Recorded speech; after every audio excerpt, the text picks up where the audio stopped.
निर्मल ज्ञान परिठिया कम कलंक डहेवी अपाल जेड़ परू ते परमा पड़वेवी सब कर्म मल का नाश कर हर प्राप्त कर निज आत्मा जो लीन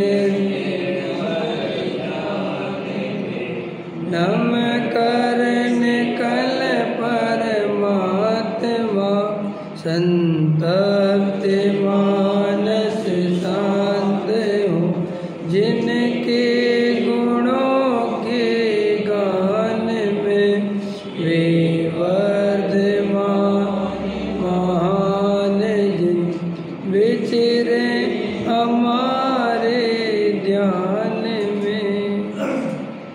योग सार प्रवचन योग सार ग्रंथ पर पूज्य गुरुदेव श्री के जो प्रवचन हुए हैं उसके आधार से अपन चर्चा कर रहे हैं।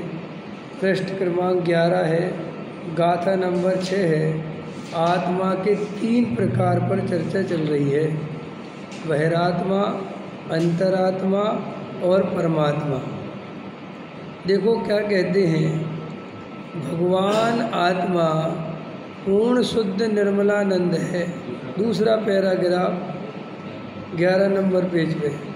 इसके सिवाय दयादान भक्ति के भावों को तथा देह की क्रिया को अपना मानकर उन्हें हितकारी मानना, कर्म जन्य उपाधि के संसर्ग में आकर कहीं भी उल्लसित वीर्य से उत्साहित होना, पर में विस्मयता लगनी, अंदर के आनंद में संतुष्ट न होकर शुभाशुभ भाव और उसके फल में जो कि आत्म स्वभाव से विपरीत हैं उनमें हर्ष प्रसाद करना, अपनापन मानना, ये सभी बहिरात्मा मिथ्या दृष्टि के लक्षण हैं।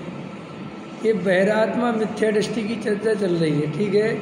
तो देखो, जो शरीर स्त्री पुत्र कुटुंब पर द्रव्य हैं जो प्रत्यक्ष में है, उनको अपना मानता है तो वो तो बिल्कुल स्थूल मिथ्या दृष्टि है। माने उसको तो कुछ खबर ही नहीं है।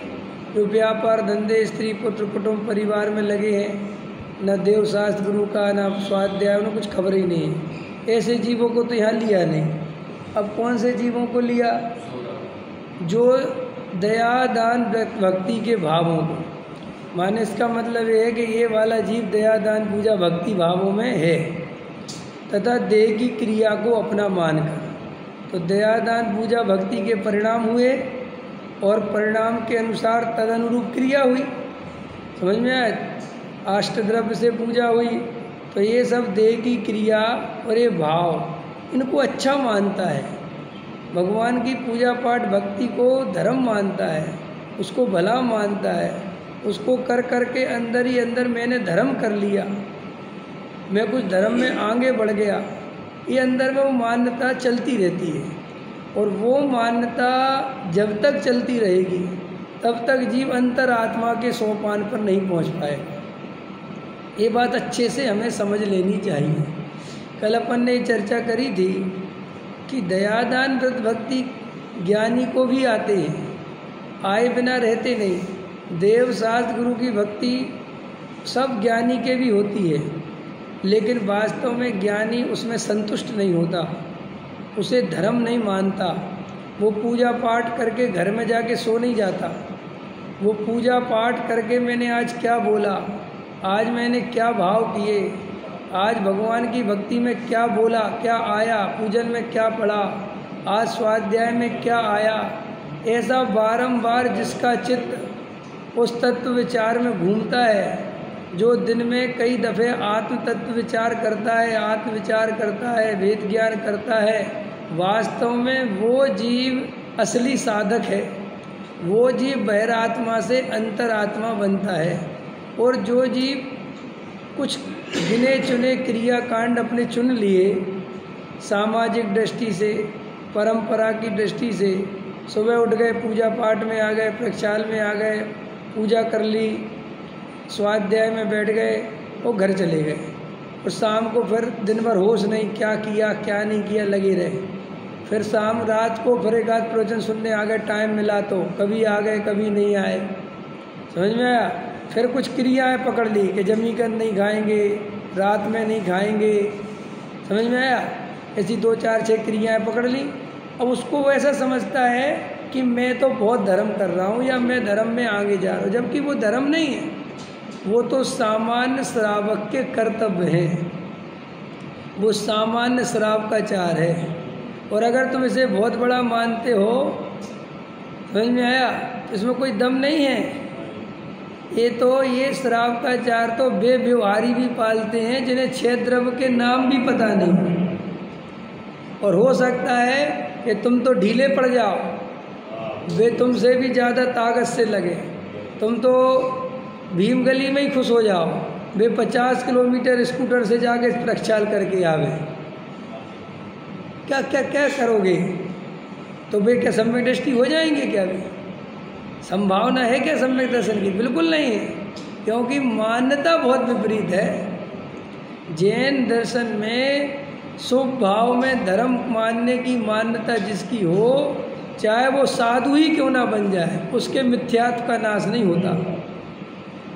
ये बात अपने को इसलिए समझाते आचार्य कि एक तो वैसे ही इस जीव को ये तत्व ज्ञान मिलता नहीं, आत्मा की बात सुनने मिलती नहीं, वेद ज्ञान की चर्चा कभी सुनने मिलती नहीं, और महाभाग्य से कुछ होनहार भली हो, पुण्य का उदय हो, तो ऐसी तत्व चर्चा काने पड़े, भगवान आत्मा की चर्चा सुनने मिले, तो वहाँ पर भी ये कुछ क्रियाएं और कुछ ये पुण्य के परिणाम, इनमें जीव घूम जाता है। आया समझ में कि नहीं? और उनमें कर करके संतुष्ट हो जाता है। तो देखो ये शब्द अच्छे से पकड़ना, संतुष्ट। पुण्य परिणाम, दयादान, पूजा, भक्ति की मना नहीं कर रहे, लेकिन उसको करके संतुष्ट हो गए। कल बताया था मैंने, हमें कुछ ना कुछ क्रियाकांड से संतोष होता ही होता है। देख लेना आप, जैसे एक आदमी पूजा करने आया, प्रक्षाल करने आया, और पूजा पाठ प्रक्षाल करके, समझ में आया, उसको अंदर में ऐसा लगता कि मैंने धर्म थोड़ा ज़्यादा कर लिया। और जैसे मान चलो कोई उसके सामने लेट आवे, समझ लो वो लेट आवे ना, कहते 8 बजे तुम्हारा पूजा प्रक्षाल हुआ, और वो 8 बजे कोई एंट्री करे, तो उसकी तरफ ऐसा देखता है कि तू पापी है, समझ में? हाँ, उसको ऐसी फीलिंग आती है। जी हम जानते जी कैसे क्या आगे सुनने के लिए प्रवचन आया तुम्हें। अब ऐसा भाव क्यों आया? क्योंकि तूने उस क्रिया से, उस पूजा से अपने को कहीं ना कहीं बड़ा माना ही माना, वरना तू दूसरे को हीन कैसे मानता? भाई तुम्हें रुपए का घमंड होगा तभी तो तुम दूसरे गरीब को हीन मानोगे। अगर तुम्हें रुपए पैसे का घमंड ही नहीं होगा तो तुम क्या गरीब और क्या अमीर। लेकिन अंदर में बहुत छोटी छोटी क्रियाओं में अहमपना होता है। जैसे एक आदमी ने बैठ के पूजा करी और इसने खड़े खड़े करी, तो इसमें भी बड़ा मानता है, ये तो बैठ के करते हैं और हमसे कम उम्र के हैं, समझ में आया। लेकिन हमने आज तक कभी भगवान की ऐसी अभिनय नहीं करी। उसको अपने मन से कोई कुछ कहता नहीं, बैठ के पूजा करने को अभिनय बताता है, खड़े पूजा करने को बहुत बड़ी भक्ति बताता है, जबकि ये कोई शास्त्रों में अपने मन से। समझ में आया कि नहीं आया? हमने तो आज तक बिना सामग्री के पूजा नहीं करी भैया, हम तो कुएं के पानी से धोते हैं। इन सब ऐसी छोटी छोटी क्रियाओं में अहंकार, ममकार, एकत्व और भगवान आत्मा की बात सुनता रहता है। इसलिए उसे श्री गुरु कहते हैं सम्यक दर्शन की प्राप्ति नहीं हो सकती। क्योंकि उसकी मान्यता बहुत विपरीत है। देखो भैया, जैसे स्त्री पुत्र मकान दुकान में अहमपना करना मिथ्यात्व है, ऐसे ही पूजा पाठ भक्ति व्रत शील संयम में अहमपना करना उतना ही मिथ्यात्व है। ऐसा नहीं है कि साहब पूजा पाठ भक्ति में अहम करना थोड़ा कम पाप है, ना, बराबर का पाप है। पूजा पाठ करना पाप है, मिथ्यात्व। वो वैसा तो पुण्य पाप का भेद है, लेकिन मिथ्यात्व का बंध दोनों को बराबर होता है। चाहे कोई स्त्री पुत्र आदि में अपनापन करे और चाहे कोई पूजा पाठ भक्ति, मिथ्यात्व का बंध तो बराबर का होता है। और मिथ्यात्व जिसके चल रहा है उसके सम्यक दर्शन नहीं हो सकता, वही समझ लो अच्छे से। अब अपन चाहे पूजा पाठ भक्ति में मिथ्यात्व का सेवन करें और चाहे दुकानदारी में सेवन करें, अगर अपन ने पर द्रव्य की क्रिया को, पर भावों को अपना माना, उसके कर्ता धर्तापन बने, तो आचार्य कहते सम्यक दर्शन नहीं हो। तो अधिकतर जीवों को तो सम्यक दर्शन चाहिए नहीं कि सब, आपको कैसे पता? रोज ऐसी बात सुनने के बाद भी उसके अंदर शुद्ध सावधानी नहीं आती। अंतर समझ में आया कि नहीं आया? वो काम जो गलती बताई वो गलती नहीं सुधारता, तो इसका मतलब क्या है कि अभी हमें सम्यक दर्शन प्राप्त करने की इच्छा नहीं है। आया समझ में? अपने अपने को चेकिंग करो कि हमें है कि नहीं, और अगर है तो हम उसके लिए क्या कर रहे हैं। तो देखो आचार्य कहते हैं, देह की क्रिया को अपना मानकर उन्हें हितकारी मानना, ठीक है कि नहीं? शुद्ध भोजन करना, व्रतशील संयम करना, इसे हितकारी मानता, अच्छा मानता है। तो साहब इनको करें कि नहीं करें? बोलो जल्दी, करें कि नहीं करें? अरे भैया, तुम जब आत्मा की सावधानी रखोगे, कल बताया था ना, आत्मा के लिए कौन सा आचरण चाहिए कि तुम्हें आत्मा की सच्ची रुचि हो, तो तुम्हें अपने आप पता चल जाएगा कौन सा आचरण चाहिए। शास्त्रों में पढ़ के नहीं सीखना पड़ेगा। क्या है मुद्दे की बात? आत्मा की सच्ची रुचि होनी चाहिए।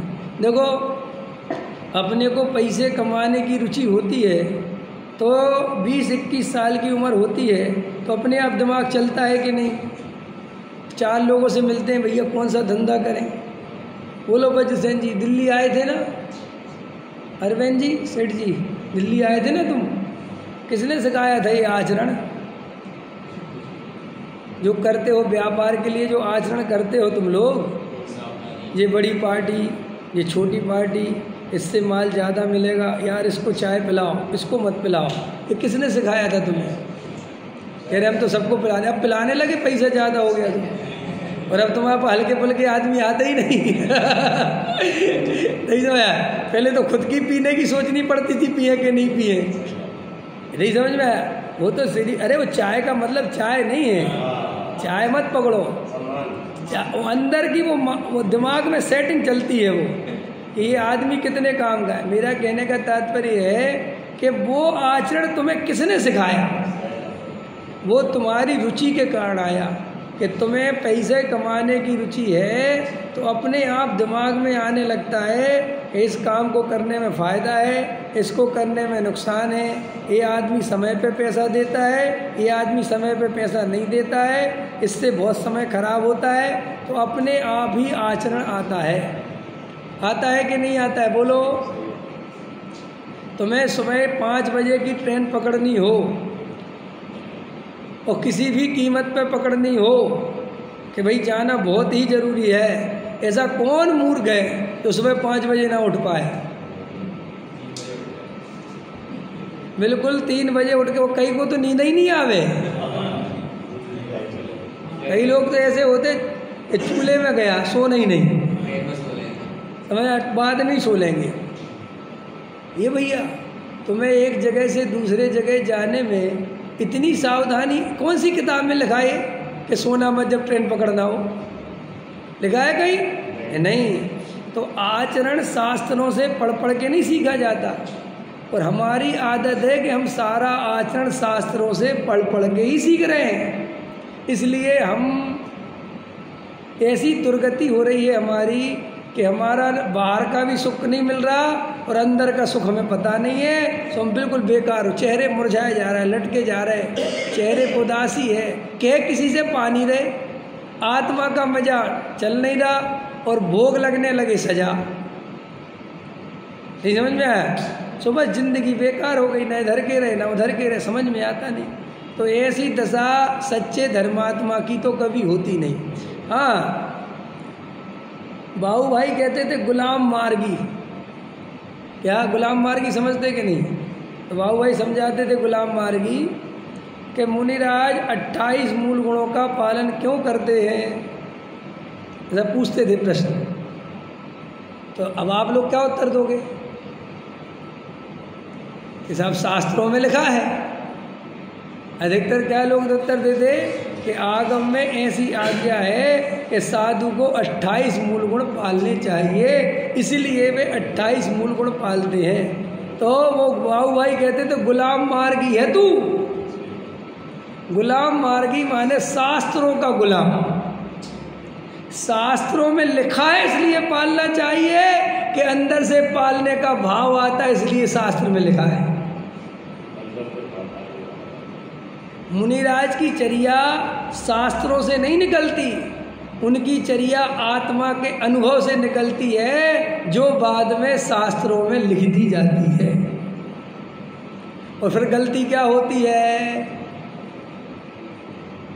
फिर क्या गलती होती है कि हम शास्त्रों से पढ़ पढ़ के चर्या पालने लगते हैं और अंदर का अनुभव होता नहीं। आया समझ में कि नहीं? ये पूजा पाठ भक्ति कभी अंदर से तो करके देखो, इसमें सम्यक दर्शन छुपा हुआ है। कभी इतने भावों से जब पूजा पढ़ते हो तो साक्षात एक केवली परमात्मा विराजमान है। आओ मेरे भाग्य है कि मुझे इनकी पूजा करने का अवसर मिल रहा है। ऐसे भावों से उनकी पूजा करे और उनकी देशना को पूजा में याद करे तो सम्यक दर्शन हो जाए। लेकिन वहाँ क्रिया कांड से फुर्सत ही नहीं मिलती। देखी तुमने? अर्घ चढ़ाने की जल्दी, बोलने की जल्दी, तेज बोलने की जल्दी, भागम भाग करने की जल्दी। आज कौन सी पूजा, ये अर्घ चढ़ाना, ये अर्घ चढ़ाओ, ये रह गया। श्री गुरु कहते इसे उस पूजा के प्रति वो बहुमान है ही नहीं। इसलिए मैंने कल ट्विंकल को कहा था कि जैन दर्शन की एक एक क्रिया को जो बताई पूजा पाठ भक्ति, अगर श्रावक पूरा स्वरूप समझकर उसको करे तो एक एक क्रिया में सम्यक दर्शन छुपा हुआ है। लेकिन जब उसे हम परंपरा से करते हैं, रूढ़िवादिता से करते हैं, कर्तव्य समझ के करते हैं, तब वो भाव भाषण नहीं होता। आया समझ में? तो देखो, गहराई से विचार करते हुए श्री गुरु कहते हैं कि तुम ये दया दान पूजा भक्ति को हितकारी तो नहीं मानते, इनसे धर्म तो नहीं मानते, इनसे संतुष्ट तो नहीं हो। कई लोग मुझे मिल जाते, हम दया दान पूजा भक्ति में धर्म नहीं मानते, ऐसा बोलते हैं। क्योंकि हम तो 20 साल से गुरुदेव श्री के प्रवचन में आ रहे हैं। तुम्हारे बोलने से या तुम्हारे नहीं बोलने से फर्क नहीं पड़ता। तुम दया दान पूजा भक्ति करके अगर संतुष्ट हो जाते हो तो गारंटी से तुम उसे कहीं ना कहीं धर्म मानते हो। न संतुष्ट नहीं हो सकता, क्योंकि वहाँ से तो तैयारी हो रही है।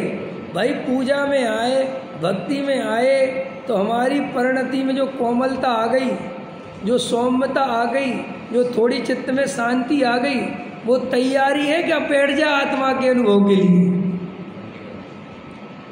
यहाँ तो हम तैयारी करने आते हैं काय की, मिथ्यात्व के नाश करने की। और फिर मंदिर में आए, पूजा करी, समझ में आया, आदि तैयारी हुई, भूमि अपनी परिणामों में कोमलता आ गई, शांति आ गई, राग देश कमजोर पड़ गए। और प्रवचन में विधि सीखी, तो प्रवचन में विधि सीखी और वो विधि सीखी क्योंकि परिणाम में निर्मलता आ गई तो देशना लब्धि विशुद्धि लब्धि पूर्वक होती है, तो विशुद्धि हो गई और फिर देशना हो गई। अब क्या करना है? अब चौथी लब्धि कौन सी आई? बस अब आचार्य कहते वह खत्म, अब जाओ प्रयोग करो। सो तुम जाके दुकान चलाने बैठ जाते। और ऐसे गड़बड़ हो रही, और यही तो गड़बड़ हो रही, क्योंकि वो प्रयोग करने की जब बात आती है तब तक तो हम घर चले जाते और फिर अगले दिन फिर आ जाते हैं। फिर क्या होता है कि अभी तक तो वो विशुद्धि बन भी रही थी जब शुरुआत में आए, क्योंकि नए नए थे ना, और स्वाध्याय भी सुना तो उत्साह था। लेकिन फिर क्या हुआ कि धीरे धीरे तुम पुराने मुमुक्षु हो गए। ये जिनको पूजा पूरी याद रहती है ये कैसी पूजा करते हैं? ये पूजा याद होना कोई कम खतरा थोड़ी है। ये अरुण जी कह रहे बताओ, मैंने पूरी पूजा जैसे याद है, पर उसका मन घूमता है। उसका मन इसलिए घूमता है कि ना तो उसे जिनवाणी देखना है, ना शब्दों को देखना है, और वे शब्द ऐसे रट गए हैं कि वो अंदर पूरी दुकान चला दे। तो ओम श्री भाव पूजा, भाव वंदना, त्रिकाल पूजा, त्रिकाल वंदना, करे करावे, भावना भावे, अरंद जी, सिद्ध जी, आचार्य जी, उपाध्याय, सर्व साधुभ्यो नमः, और वो बिल्कुल बराबर बोलेगा। उसमें कोई डिस्टर्ब होगा ही नहीं, बिल्कुल। कभी कभी तो ऐसा होता है जो पुराने खिलाड़ी होते हैं पूजा के, समझे, एकदम रोज आते 365 दिन, उनकी तो हालत ये है कि वे प्रक्षाल से लेकर बिन जाने बाद जान तक हो जाएगी, और वे अंदर ही अंदर कहाँ घूम गए, कहाँ करे आए, क्या होगा उन्हें खुद ही नहीं पता। और बाहर में कोई नहीं सोच पाएगा कि ये पूजा कर रहे थे कि दुकान चला रहे थे। क्यों? उसको रट गया सब। ये रटना बहुत अच्छी बात थोड़ी है। लोग सोचते हैं रटना बहुत बड़ी अच्छी चीज़ नहीं है रटना, क्योंकि रट लिया तो वो सावधानी हट जाती है। समझ में आया कि नहीं आया? है रूटीन हो गया। ये तो अपन को अंदर में रूटीन नहीं बनाना है, ये अंदर रोज अति उत्साह से भगवान के पास आया करो, शिव मंदिर भगवान की देशना सुना करो, महावीर भगवान के दर्शन करो। तो ऐसे करो कि हे भगवान बस आपके ही दर्शन करने योग्य है, और भगवान की तरफ देखो तो ऐसा देखो कि बस आप ही देखें, कुछ देखना ही नहीं मुझे। और रोज वैसी भाव दशा हो तो सच्ची पूजा है। और ईमानदारी से बात बताएं हम तुम्हें, रोज ऐसी भाव दशा हो नहीं सकती। अब जी आपको खड़कनाक लगेगा, क्योंकि ये परिणाम सदा काल एक रूप नहीं रहते, और ये तुम्हें समझ में आता नहीं।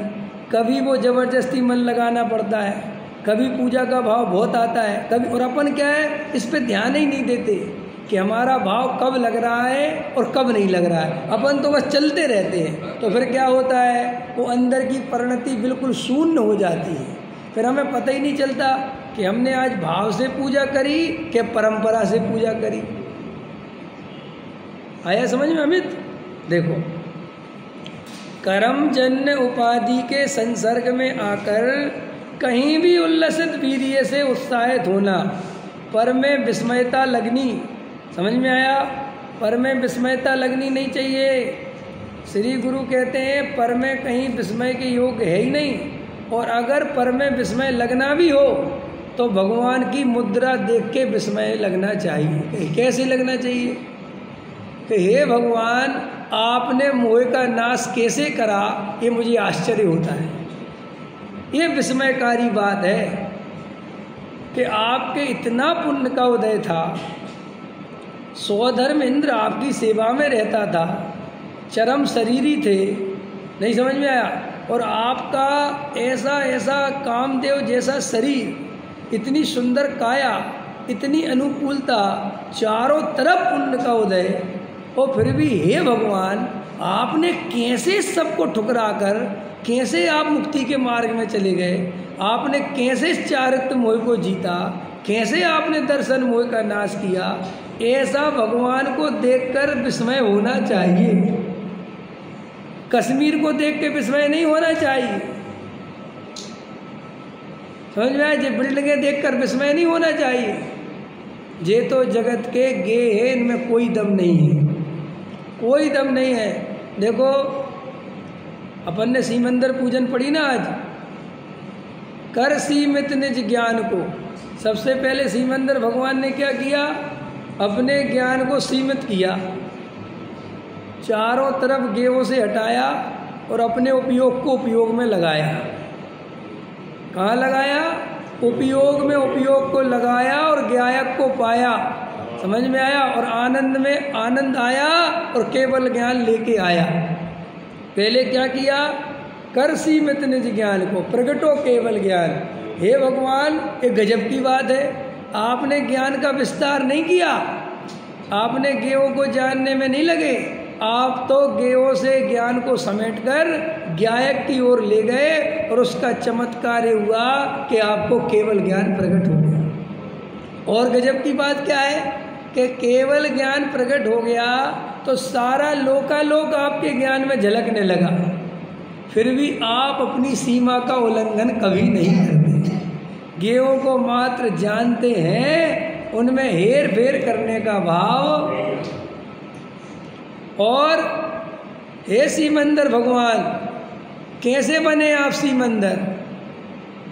तो जब ऐसा भाव आवे तो कहाँ देखना? सीमंदर भगवान सीमंदर कैसे बने? अपनी सीमा के अंदर आगे बढ़े। कौन सी सीमा है? कहाँ है वो सीमा? तो तुम्हें उस सीमा का ज्ञायक का दर्शन करना हो तो कहाँ देखना? पर्याय से भगवान की पूजा कर ली, अब भगवान जिसके कारण भगवान बने उस कारण को अपने अंदर देखना। उसका नाम है कारण परमात्मा।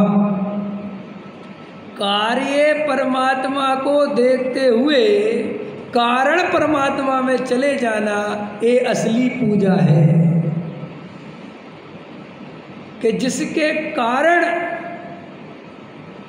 आदिनाथ से लेके महावीर तक और महावीर से लेके जितने भी तीर्थंकर आदि सिद्ध भगवान हुए, वे सब उस त्रिकाली ध्रुव भगवान आत्मा की श्रद्धा से, उस त्रिकाली ध्रुव भगवान आत्मा के ज्ञान से और उसी त्रिकाली ध्रुव भगवान आत्मा के आचरण से हुए हैं। और वो वर्तमान में त्रिकाली ध्रुव कहाँ है? जिसके आश्रय से भगवान हुए हैं। वो चिंतामणि रत्न कहाँ है? जिससे सारा लोहा सोना बन गया।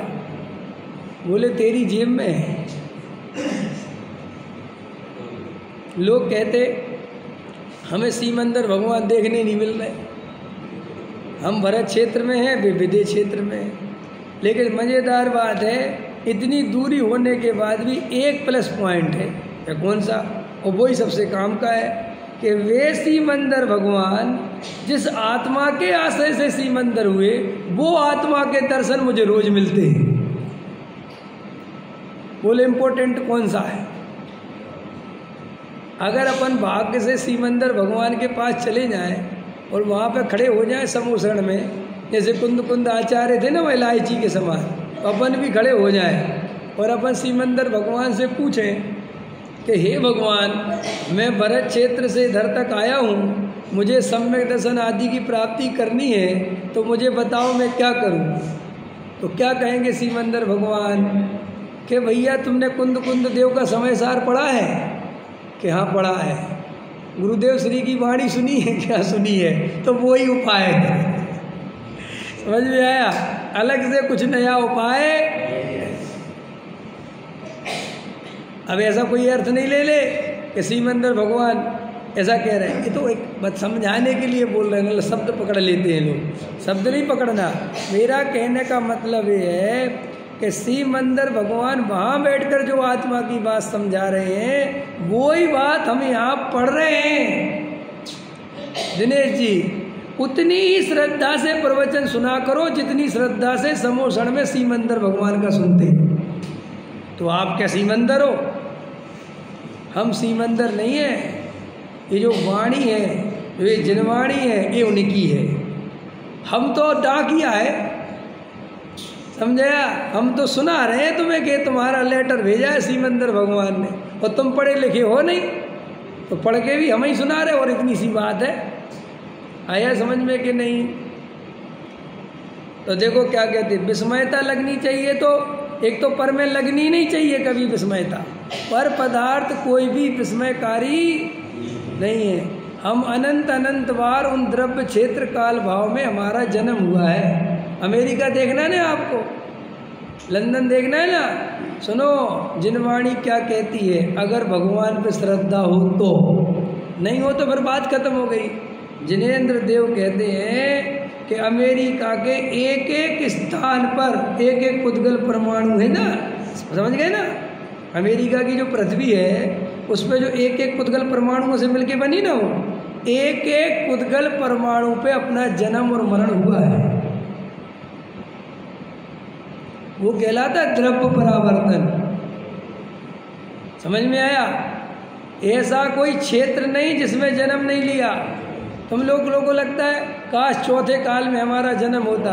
जिनवाणी कह रही ऐसा कोई काल नहीं है जिसमें जन्म नहीं हुआ है।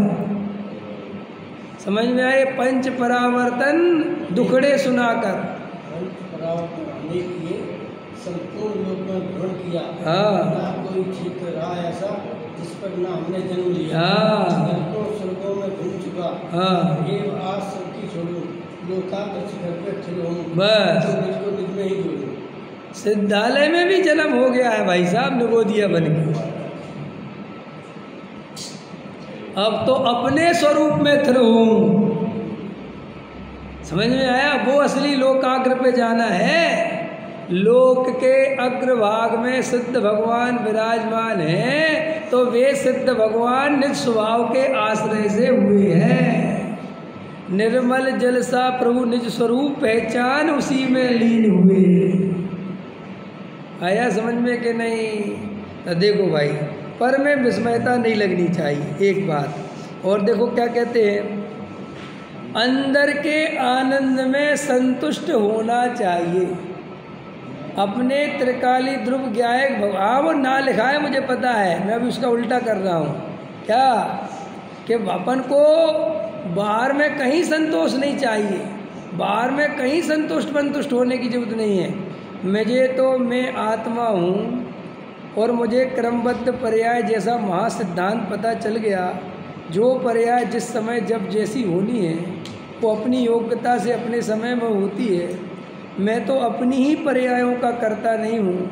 अरे मैं तो शुद्ध भाव, अशुद्ध भाव, शुभ भाव, अशुभ भाव किसी का करता नहीं हूँ। मैं तो मात्र ज्ञाता हूँ। ऐसी बात है भगवान, मुझे पता चल गई। मेरे आनंद का ठिकाना नहीं है। मुझे इस जगत की आस निकल गई। इस संसार में जो आशा थी सुख की वो सब निकल गई। अब मुझे तो अपने स्वरूप में ही संतोष मिलता है। ऐसा होना चाहिए। और जो क्या कहते हैं, अंदर के आनंद में संतुष्ट ना होकर शुभ अशुभ भाव और उसके फल में, शुभ और अशुभ भाव और उसके, बड़ा मकान मिल गया, बड़ी दुकान मिल गई, अच्छी पत्नी मिल गई, थोड़ा बाल बच्चे, वाह खुश हो रहा, वाह हमें नहीं चाहिए मोक्ष, तुम ही ले लो। कई सेठिया होते ना बड़े बड़े, उनकी दुकान चलती तो कहते अरे पंडित जी धर्म वरम तुम ही करो, हम पे तो भगवान की बहुत कृपा है, पापी तो तुम ही हो। क्योंकि जब तो तुम पे पैसा नहीं है, तो पैसा होने से अपने को बड़ा धर्मात्मा पुण्यात्मा समझता है। ये चीज़ सच बता रहे तुम, समझ में आया कि नहीं आया? श्री गुरु कहते कुछ खबर नहीं इसको। देखो, आनंद में संतुष्ट ना होकर शुभाशुभ भाव और उसके फल में जो कि आत्म स्वभाव से विपरीत है, ये शुभ अशुभ भाव आत्मा के स्वभाव नहीं है, ये मेरे विभाव है, माने मेरी बीमारी है। और बीमारी को जो अच्छा माने, उसको रखने लायक माने और उसका पोषण करे तो मरेगा कि जिएगा। ऐसे ही हम सब ये शुभ अशुभ भाव को अपना स्वभाव माने और दवा के मिथ्यात्व का सेवन करें तो मरेंगे कि जिएंगे? कैसा मरेंगे? मतलब नरक निगोद चले जाएंगे। भैया ये शुभ अशुभ भाव में धर्म नहीं मानना, इसको कर करके संतुष्ट मत होना। क्रिया कांड होए तो होए, नहीं होए तो जबरदस्ती कर करके धर्मात्मा नहीं मानना। समझ में आया? आचरण के संबंध में अच्छे से समझ लो। कल बहन जी ने बोला था ना, आचरण क्या है? अपने उपयोग को व्यर्थ में बर्बाद ना होने दें, और यही बाहर का आचरण है वास्तव। अपने स्वास्थ्य का ध्यान रखें क्योंकि आत्मा आराधना करनी है। समझ में आया? कल उदाहरण दिया था एक IAS बनने के लिए जीव के अंदर कितनी सावधानी आ जाती है, तो एक सम्यक दृष्टि होने के लिए हमारे अंदर कैसी सावधानी होनी चाहिए। ये बस इतनी सी बात है। तो अपन ने शुरू में ले लिया, अगर हमारी आत्मा की सच्ची रुचि होगी तो हमारे अंदर गारंटी से अच्छा आचरण होगा। आचरण अच्छा इसलिए आत्मा की रुचि अर्थ में नहीं लेना। कई बच्चे ऐसे होते हैं, सुबह मंदिर आते हैं, बढ़िया चंदन लगाते हैं और अच्छा बढ़िया और भी जो भी सब पूजा पढ़ते हैं और स्कूल की पढ़ाई में 50 नंबर लाते हैं। देखे तुमने ऐसे बच्चे के नहीं? क्यों कि बदमाश होते हैं। नहीं समझ में आया? बदमाश कैसे होते हैं? शुरू से क्या बच्चे में भी अहंकार तो होता ही है ना, क्योंकि जो अहंकार तो जन्मों जन्मों के। छोटा बच्चा है 10-15 साल का, मंदिर आता है, लोग तारीफ करते हैं, वाह वाह सवा सवा, उसे ही मज़ा आने लगता है। वो कहता है अजय होता, और पढ़ने में उसका मन लगता नहीं। तो असली पढ़ाई है जो उसे करनी है वो उसमें मन लगता नहीं, और मंदिर में आके मिल जाती उसको प्रशंसा। समझ में आया? तो वो वहाँ की जो उसकी तकलीफ है, दुखती रग है, वो यहाँ आके उसकी पूरी हो जाती है। समझ में आया? तो बाहर में और फिर और बड़े लोगों के साथ रहेगा, अच्छा ये नहीं खाते मैं भी नहीं खाऊंगा, आप ये नहीं करते मैं भी नहीं करूंगा। तो ऐसा बाहरी आचरण वो पालने लगता है, लेकिन उस आचरण से सम्यक दर्शन का कोई संबंध नहीं है, क्योंकि उसे मूल में आत्मा की खबर ही नहीं है। आया समझ में? और एक जीव जैसे आत्म स्वरूप की खबर है, और वो उसके जो बाहरी जीवन में जो आचरण प्रकट होता है वो वास्तव में आत्म कल्याण के लिए वो असली आचरण है। पकड़ में आ रहा कि नहीं आ रहा? ये हमने जमी कंध छोड़ दी और छोड़ दिया, ये तो हमारे अंदर में हमने आत्मा के लिए नहीं छोड़ा। अच्छा बताओ, आपने जमी कंध आत्मा के लिए छोड़ा? आत्मा के अनुभव के लिए छोड़ा क्या आपने जमी कंध? बताओ एक ने भी छोड़ा हो कि आत्मा का अनुभव करना है जमी कंध छोड़ दो? बोलो वज्रसेन जी।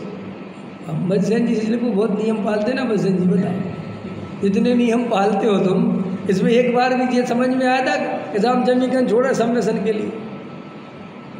आपने जमीकन छोड़ा, रात्रि भोजन छोड़ा, काय के लिए छोड़ा? समझ के ही छोड़ा है। हाँ समझ के तो छोड़ा, छोड़ा काय के लिए?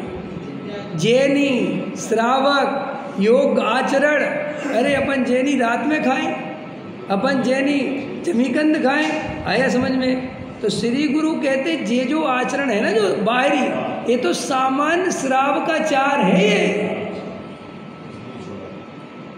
ये सामान्य श्राव का चार माने अगर तुम ये भी नहीं करते तो तुम जैनी कहलाने लायक नहीं। फिर सम्यक दर्शन के लिए कौन सा है? अब सुनो सम्यक दर्शन का आचरण बताता हूं मैं। भीड़ छोड़ो, भीड़, पद प्रतिष्ठा का लालच छोड़ो, एकांत में समय बिताना सीखो, ध्यान तत्व विचार आदि में लगो, पैसे की आसक्ति तोड़ो। समझ में आया? बहु आरंभ परिग्रह का भाव छोड़ो, छल कपट मायाचार छोड़ो। क्यों? इन सब के रहते हुए जीव को आत्मानुभूति नहीं हो सकती। ये है आत्मा का आचरण। अहंकार गिराओ अपना। ये पूजा पाठ से अपने को बड़ा मानते हो, ये कुआचरण है। क्या पूजा पाठ 2-4 गाथाएं याद कर ली, ये अर्घ वगैरह याद कर लिए और इससे अपने को बहुत स्पेशल मानते हो, ये कुआचरण है सम्यक दर्शन के लिए। सुआचरण नहीं कह रहा हूं। आपको लगेगा क्यों? क्योंकि तुमने इससे अहंकार का बीज बो लिया। अगर तुमने उपवास करा और आत्मा के समीप वास नहीं करा, क्या कहा मैंने? उपवास करा और आत्मा के समीप वास नहीं करा और उपवास से अपने को बड़ा माना, तो वो सम्यक दर्शन के लिए कुआचरण हो गया हो। हाँ, क्यों? कि उल्टा तुमने और एक मिथ्यात्व बना लिया।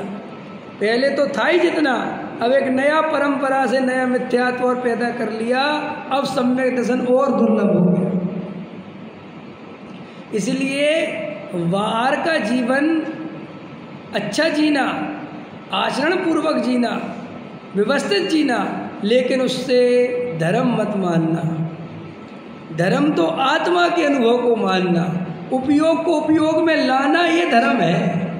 आत्म के सन्मुख होना, स्वभाव के सन्मुख होना, ये धर्म है। अगर मैं आज दिन भर स्वभाव के सन्मुख नहीं हुआ तो मेरे को बिल्कुल भी धर्म नहीं हुआ है। कल गुरुदेव श्री का वचन सुनना, सुबह मैंने डाला था ना, ज्ञान धारा और कर्म धारा ज्ञानी को एक साथ रहती है। तो ज्ञानी क्या मानता है कि जो शुभाशुभ भाव को डालता है कर्म धारा में, किससे तो क्या हुआ, मुझे कर्म बंद। और जितनी देर मैंने ज्ञायक की दृष्टि रखी, जितनी देर अपने को ज्ञायक अनुभव किया, उससे मेरे को निर्जरा हुई। आया समझ में?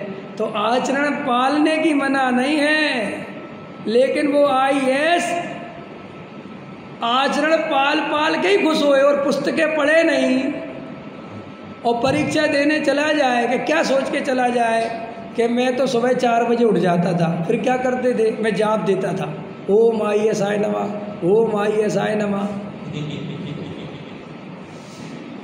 समझ में आया कि नहीं? फिर क्या करते थे, मैंने कभी जो है बिना नहाए धोए खाया नहीं।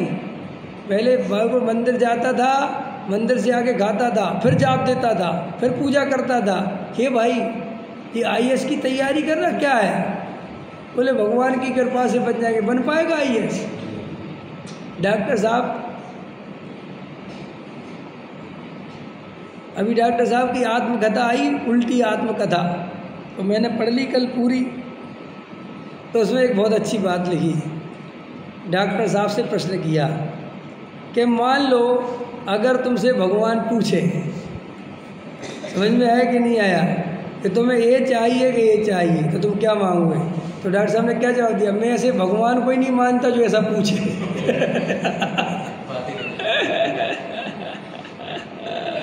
समझ में आया कि नहीं आया? हमारे डॉक्टर साहब की बात ही अलग है ऐसा है। अभी वो शुरू के आप 50 पेज पढ़ो, क्या क्रमबद्ध पर्याय की श्रद्धा है उनकी, क्या अखंड श्रद्धा है। समझ में आया कि नहीं आया? पढ़ो, आपको लगेगा महापुरुष कैसे होते। समझ आया?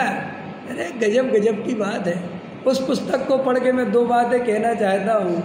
उसमें एक, आपको डॉक्टर साहब का श्रद्धान मिलेगा अगर आप उसको गहराई से पढ़ेंगे। मैंने आपको भारल जी, मेरे गुरुजी डॉक्टर भारल जी की, उसमें आपको श्रद्धा देखने मिलेगी कि उनकी श्रद्धा कितनी मजबूत थी।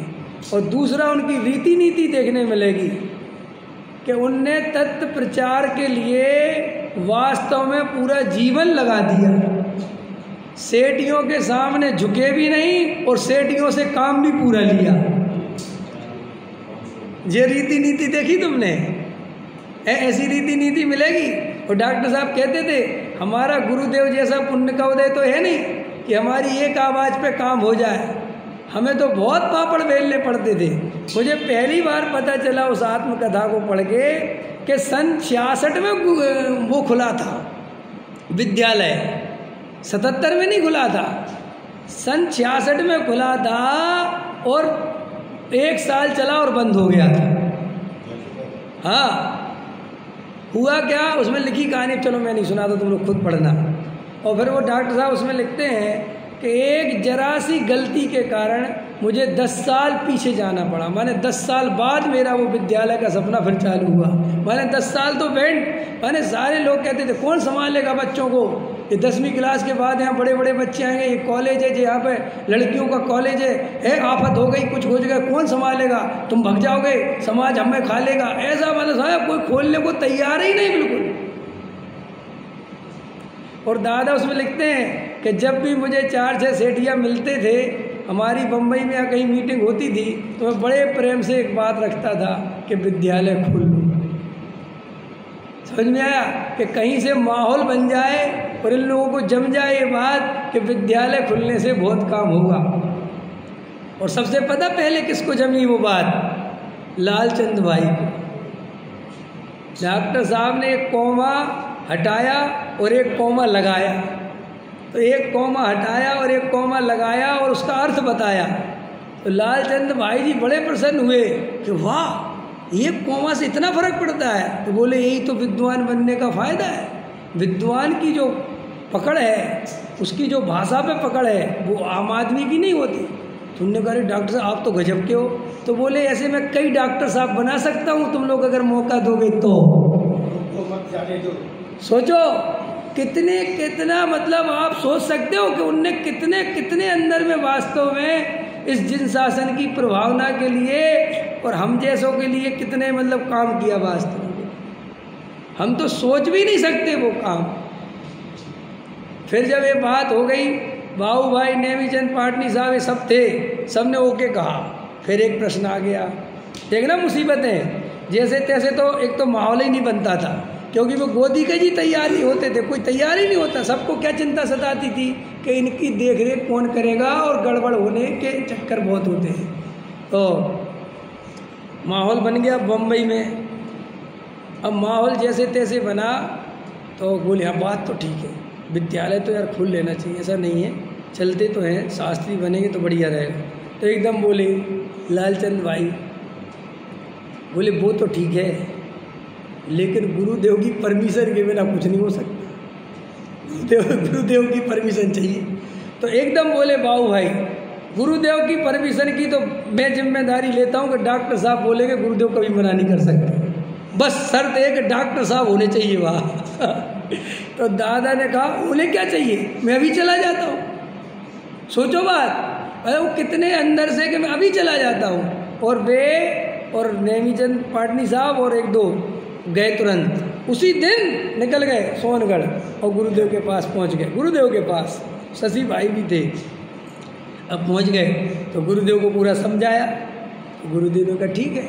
अब एकदम ये बात आ गई कि विद्यालय खुलना कहाँ है, नहीं समझे क्यों विद्यालय, क्योंकि उस समय तो सोनगढ़ सब कुछ था, तो सबके दिमाग में था विद्यालय खुलना माने कहाँ खुलेगा, सोनगढ़। ये तो कॉमन सी बात है। तो डॉक्टर साहब से कहा हाँ वो तो सब बढ़िया है, हमें समझ में तो आ गया, तो विद्यालय खुलना कहाँ है। अब मतलब ये उनके सामने कहना कि सोनगढ़ में नहीं जयपुर में खुलना है, ये अपने आप में इस बात की स्थिति है कि ऐसा ना हो कि ये नहीं हो सकता। जब गुरुदेव श्री यहाँ विराजते हैं तो विद्यालय वहाँ कैसे खुलेगा। और डॉक्टर साहब ने उस चीज़ को कैसे संभाला वो उसमें लिखा है, समझ में आया। गुरुदेव श्री को समझाया कि देखो ये सोनगढ़ अलग है, दूर पड़ता है, यहाँ नहीं आ पाएंगे। दूसरा, जैन दर्शन का डिपार्टमेंट जो है वो राजस्थान यूनिवर्सिटी में है, यहाँ है ही नहीं। तो वो शास्त्री का कोर्स वहीं संभव है, यहाँ संभव नहीं है। और वहाँ से पूरा उत्तर भारत आ सकता है। तो गुरुदेव श्री को बात जम गई और उन्होंने हाँ भर दी और वो विद्यालय चालू हो गया। और उसके बाद पढ़ना उसको तुम्हें मजा, एक देखो संघर्ष, विद्यालय खुला ही है और 3 साल रहे गुरुदेव श्री, और 80 में गुरुदेव चले गए। और एकदम खट्टा हो गया मामला गुरुदेव के जाते, क्योंकि वो 2 धाराएं गुरुदेव के जाते ही वो अपनी मनमानी पर उतर आए और डॉक्टर साहब ने स्वीकार नहीं किया और वो एकदम 2 भागों में बट गया, सोनगढ़ और जयपुर। अब उसमें लिखा है कि मैं वहाँ का भी बुरा बन गया, कहाँ का, सोनगढ़ वालों का, और यहाँ मेरे को कोई स्वीकार नहीं। यानी यहाँ तो हमारी वैसे ही हालत खराब, तो मैं तो इधर का था उधर का। सोचो कितनी मेहनत करी होगी। माने एक तो अपने ही लोग सपोर्ट में रहे तो ही फायदा, घर का भी विरोध झेलो और बाहर का भी विरोध झेलो और जेब में 1 रुपया नहीं, और विद्यालय चला रहे और सेठियों के सामने झुकना नहीं, बोलो। और विद्यालय किसी कीमत पर बंद होने नहीं देना, ये बोलो। आज अपन को जो लगता है, दादी है ना, दादी भाई साहब, दादी ने कितने विद्वानों का भोजन बना बना के कई सालों तक खिलाया है, आप सोच भी नहीं सकते। कुछ नहीं था, दादा दादी, दादा खुद जब गए थे वो जयपुर में झाड़ू लगाते थे ऑफिस में, कोई नहीं था, चिड़िया भी नहीं थे, जंगल था वो। अरे अपन महापुरुषों के बारे में उनके योगदान को अपने जरा जरा सी कसाय के चक्कर में भुला देते हैं। वास्तव में ये महापुरुष नहीं हो तो ये पृथ्वी हरी भरी नहीं रह सकती। ये तो ऐसे महापुरुष पैदा होते रहते, चाहे लौकिक में भी और चाहे अलौकिक में भी, हर जगह। डॉक्टर साहब हमेशा हमें एक बात समझाते थे कि बेटा ये पृथ्वी ईमानदार लोगों से चलती है, बेईमान लोगों से नहीं चलती। वे ईमानदार होते तो कम हैं, लेकिन पृथ्वी का भार वे ढोते हैं। आज भी राजनीति में कुछ ईमानदार लोग होते हैं तो वो चलती है। समझ में आया? आज भी IAS अधिकारी कुछ ईमानदार होते हैं। हर क्षेत्र में कुछ लोग ईमानदार होते हैं, जिसकी वजह से वो काम चलता रहता है। ऐसे अध्यात्म के क्षेत्र में भी हर जगह आया समझ में। ये तो अपन बहुमत की अपेक्षा कह देते हैं कि भ्रष्टाचार फैल गया है, लेकिन ऐसा नहीं है। हमेशा अच्छे लोग पृथ्वी पर रहते ही रहते हैं। तो आप वो कहानी पढ़ना, मैंने आपको इंटरेस्ट आए इसलिए थोड़ा सा उसका परिचय दिया। उसका नाम है उल्टी आत्मकथा, है ना? हाँ, उल्टी आत्मकथा पढ़ना डॉक्टर साहब की, बहुत अच्छी है। माने शुरू के 50 पेज पढ़ने लायक हैं, फिर वो बीच में तो उनकी पुस्तकों का परिचय वो तो अपन सबको है ही। उसके बाद 130-35 पेज के बाद फिर पढ़ने की जैसी है। समझ में आया? तो देखो भैया, श्री गुरु कहते हैं कि तुम मिथ्यात्व का सेवन मत कर लेना। हम तुम्हें कोई क्रियाकांड करने से नहीं रोकते। शुद्ध भोजन करो, अच्छी बात है। अपने जीवन में सदाचार हो, बहुत अच्छी बात है। अपने जीवन में देव शास्त्र गुरु के प्रति भक्ति विनय भाव होना ही चाहिए। होना ही चाहिए नहीं, होता ही है अगर सच्चे आत्मार्थी हो तो। लेकिन इनसे संतुष्ट मत होना, इससे अपने को धर्मात्मा मत मानना। आत्मा के अनुभव के अलावा कहीं पर भी संतुष्ट मत होना। क्या बोला मैंने? फिर क्या करें? जब तक आत्मा का अनुभव नहीं हो तो असंतोष रखें? नहीं, आत्मा के अनुभव का पुरुषार्थ करो और बाहर में संतोष रखो। बहुआरम परिग्रह की चाय छोड़ दो, अगर सम्यक दर्शन लेना है तो जितना है उसमें खुश रहो और आत्मा का पुरुषार्थ करो। मूल क्या है? आत्मा का पुरुषार्थ, मूल बात, वो असली बात है। एक अपन ने पीछे क्लास में लिया था, अणुव्रत भी सम्यक दर्शन के पुरुषार्थ के, वेद ज्ञान के पुरुषार्थ के, निर्जरा के लिए हैं वो सब, वीतराग भाव की वृद्धि के लिए हैं वो सब। तो सम्यक दर्शन की प्राप्ति में कैसा आचरण चाहिए? उपयोग बर्बाद नहीं हो और आत्मा की सच्ची रुचि हो, ये सावधानी ही उसका आचरण है। अब देखो आगे क्या कहते हैं। समय हो गया क्या? अब हो गया। अब आगे जो सम्यक दृष्टि चक्रवर्ती 6 खंड वाला है ना, इसको कल पढ़ेंगे। सहजा